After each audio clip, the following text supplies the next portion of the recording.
అబ్బబ్బబ్బా, అది కారా లేకుంటే రైలు ఇంజనా? వందే భారత్ ఎక్స్ప్రెస్ కంటే రువ్వడిగా పోతున్నది. ఇట్లా పోతున్న కారును చూసిన వాళ్ళు ఒక్కసారి పరిశాన్ అయినరట. మరి కాకుంటే కామన్గా చూస్తారా? కారేంది పట్టాల మీద పట్టా పగ్గాలు లేకుంటూ ఉరుకుడేంది అనుకోరా? అందుకే ఇది కారా మాయా అని గిచ్చుకొని చూసుకునే తట్టు అయిందట కొందరికి. రంగారెడ్డి జిల్లా శంకర్పల్లి ఏరియాలో అందరు షాక్ అయ్యేటట్టు, లోకం షేక్ అయ్యేటట్టు జరిగిందట ఈ కారు కథ. అడ్డం పోయి ఆపని చెప్పిన ఇనకుంటా ఇంకింత రువ్వడి వెంచూరుకుతున్నదట కారు. ఇదే స్పీడ్లో అటు నుంచి రైలు వస్తే కారు ఎన్నెన్ని తునకలు కావాలి ఏం కథ? దాంట్లో ఉన్న మనుషులు ఎంత నుజ్జు నుజ్జు కావాలి? అందుకే ముచ్చట తెలిసిన 3 నిమిషాలకి హైదరాబాద్ బెంగళూరు నడుమ నడిచే రైళ్లను ఎక్కడికక్కడ ఆపేసిండ్రట. ఆఖరికి కారు నాపి దాంట్లో ఉన్న వాళ్ళను బయటికి గుంజితే ఇగో గీ బుజ్జి బయటికి వెళ్ళిందట. చూస్తే మంచిగానే ఉన్నది కానీ ఇదేం పని కావచ్చు?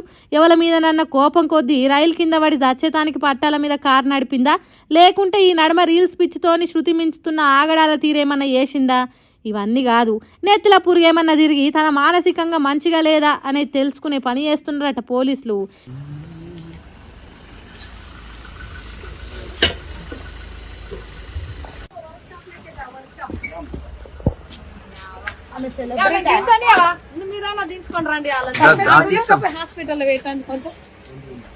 పోలీస్ జీప్ ఎక్కించుకొని చక్కగా దవాఖానకు తీసుకొని పోయినరు పోలీసులు.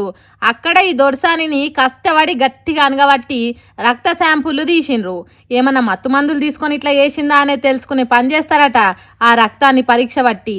ఆ ముచ్చట అట్లుంటే రైళ్ల పట్టాల మీద కార్ రేస్ చేసిన ఈమె ఓ సాఫ్ట్వేర్ కంపెనీలో పనిచేస్తుందట.